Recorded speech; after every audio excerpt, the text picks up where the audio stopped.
포도나무 전정법은 유튜브 들면 여기저기서 전정법, 가지속기, 알속기 등 여러 가지를 안내하는 영상이 많습니다. 그러나 그건 전문 포도원에서 우량 상품을 만들기 위해서 하는 것이니 텃밭 포도와 꼭 맞지는 않을 것입니다. 전문 포도원에서는 한 송이라도 우량 송이를 만들어 팔아야 높은 값을 받을 수 있고, 텃밭농은 때로는 그늘막이나 풍시를 위해서, 또 포도를 따먹기 위해서라도 다소 송이가 작더라도 많이만 따면 좋을 수도 있기 때문입니다. 또 포도 전정법도 하는 사람마다 다르니 포도 전정 처음 배우는 사람은 헷갈리기 마련입니다. 그 어느 것이나 하는 방법은 상황에 따라 또 하는 사람의 의도에 따라 다르기 마련이지만, 처음 대하는 사람은 왜 그렇게 하는지를 모르니 그럴 수밖에요. 이 사람은 이렇게 저 사람 저렇게 하니 도대체 누구 얘기가 맞아야 할 것입니다. 그러나 원리를 알면 의문은 사라질 것입니다. 본 영상은 포도 전정을 많이 해보지 않은 분이나 해도 내가 하는 방법이 맞는가 하고 의문을 갖는 분을 위해 진행하겠습니다. 어떤 나무의 전정이나 나무 자람 습성과 열매 달림 습성을 알아야 할 수 있습니다. 그것만 정확히 알면 굳이 남에게 전정법 배우지 않아도 될 겁니다.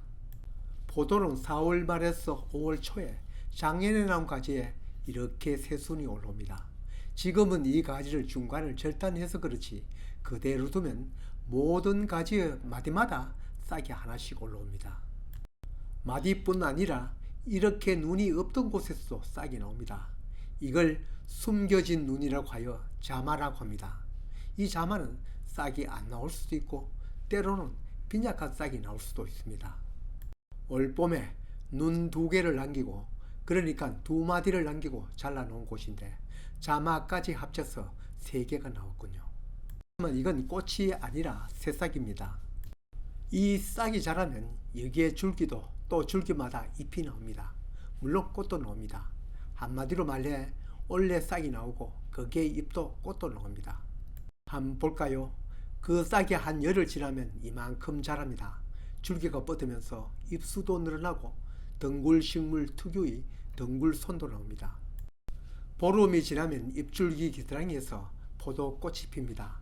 한 줄기에서 몇 개 피는지는 줄기마다 다른데 보통 2-3개가 핍니다. 이 현상이 바로 포도가 싹이 나고 꽃피고 열매에 달리는 습성입니다. 열매에 맺히는 습성을 결과습성이라고 하는데 이건 과수마다 다릅니다. 사과배, 복숭아, 자두, 매실은 작년 봄에 나온 신초가 여름이 되어 거기에 꽃눈이 맺혔다가 꽃눈이 점차 발달되어 다음에 봄에 꽃이 피는데 열매에 맺히는 가지라고 해서 결과지라고 합니다. 반면에 감, 포도, 다래 등은 앞에서 본 것처럼 작년에 나왔던 가지에서 꽃이 피지 않고 거기에서 새로 순이 나와서 그 새 순에 꽃 피고 열매 맺힙니다. 따라서 사과, 배, 복숭아, 자두 등은 작년에 나온 가지가 결과지이고 감, 포도, 다래 등은 작년에 나온 가지가 결과지의 어미가지라고 결과모지라고 합니다. 그러니 포도는 결과모지를 자르고 정리하는 작업이라고 할 수 있습니다. 이것도 다 큰 성목이 그렇지만 처음 포도나무를 심었으면 이렇게 해야겠죠. 처음 포도나무 묘목을 심어 이렇게 줄기가 뻗으면 이 가지를 원가지로 하고 그 마디마다 싹이 나온 걸 격가지로 하여 일단 수형을 만듭니다. 보통은 이렇게 일렬로 키웁니다만 어떻게 키우든 그건 농장주 마음이죠. 그늘막으로 이용하려면 여기에서 나온 가지를 사방으로 배치해야겠지만 일반 포도원처럼 한 줄로 길게 키우려면 이 가지를 몇 마디 남기고 절단해야 합니다. 거미줄처럼 뻗은 가지에 모두 포도를 달아서는 포도가 탐스럽게 있지 않겠죠. 이걸 절단하는 것이 포도 전정의 기본 활동입니다. 그럼 이런 가지 절단은 언제 하느냐? 사과, 복숭아, 매실, 자두 등 일반 과수보다는 일찍 해야 합니다. 왜냐? 다른 나무보다 물오름이 빠르고 심하기 때문입니다. 물오름이 대체로 2-3월이 이루어지니 전정 시기는 12월 말에서부터 1월 말까지 마치는 것이 좋습니다. 그 뒤로 전정을 하면 자른 면에서 물이 막 새어나옵니다. 그렇다고 이보다 일찍 하면 이 잘라낼 가지에 있던 양분이 아직 뿌리 쪽으로 옮겨가지 않았기 때문에 아까운 저장 양분을 버릴 수 있습니다. 지금 여기 표시한 가지가 작년에 새순이 나왔던 가지 줄기입니다. 앞에서 보았듯이 이 줄기 마디마다 원래 새싹이 나옵니다. 그렇지만 여기 새싹이 다 나오고 그 새싹마다 달린 포도를 다 키우면 그 포도는 탐스럽지 못하겠죠. 그럼 몇 마디를 남기고 자르는가? 여기에 생각이 필요합니다. 보통은 2마디를 남기고 자르는데 나무에 비해 포도를 달 가지가 많지 않다면 3마디를 둘 수도 있습니다. 이처럼 원가지에서 옆가지가 지그재그로 빠짐없이 올라와서 포도 열매를 적절한 간격으로 달아야 하는데 현실은 그렇지 않을 수도 있습니다. 얼어서 죽을 수도, 다른 사정으로 척지가 사라질 수도 있습니다.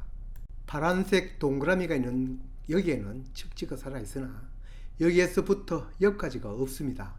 겨울에 얼어 죽을 수도 있고 또 다른 사고로 가지가 사라졌습니다. 그럴 때는 새눈이 나오도록 아상 처리를 할 수도 있으나 묵은 원줄기에서는 잘 안 나옵니다. 여기에는 척지가 없으니 열매가 없습니다. 이런 가지를 나지라고 합니다. 이러한 경우는 전문 포도원보다 텃밭 포도에서 자주 생기는 현상입니다. 이 원줄기를 다시 교체하거나 아니면 임시방편으로 파란 원이 있는 쪽의 가지를 이쪽으로 유인하여 열매가 고루 배치되도록 해야겠죠. 여기에도 원줄기가 한참 동안 눈이 다 사라졌습니다. 이럴 때는 아까처럼 새순을 연장시켜 원줄기를 대체하거나 아님 포도를 달 수 없는 것을 새 줄기로 교체합니다. 대체 줄기가 어느 정도 원줄기 구실을 하면 원래의 원줄기를 잘라낼 수도 있습니다. 지금 큰 원 안의 옆가지는 원래는 잘라내겠지만 작은 원 근처에 옆가지가 없어졌으니 이렇게 한 곳에 2줄기를 키울 수도 있습니다.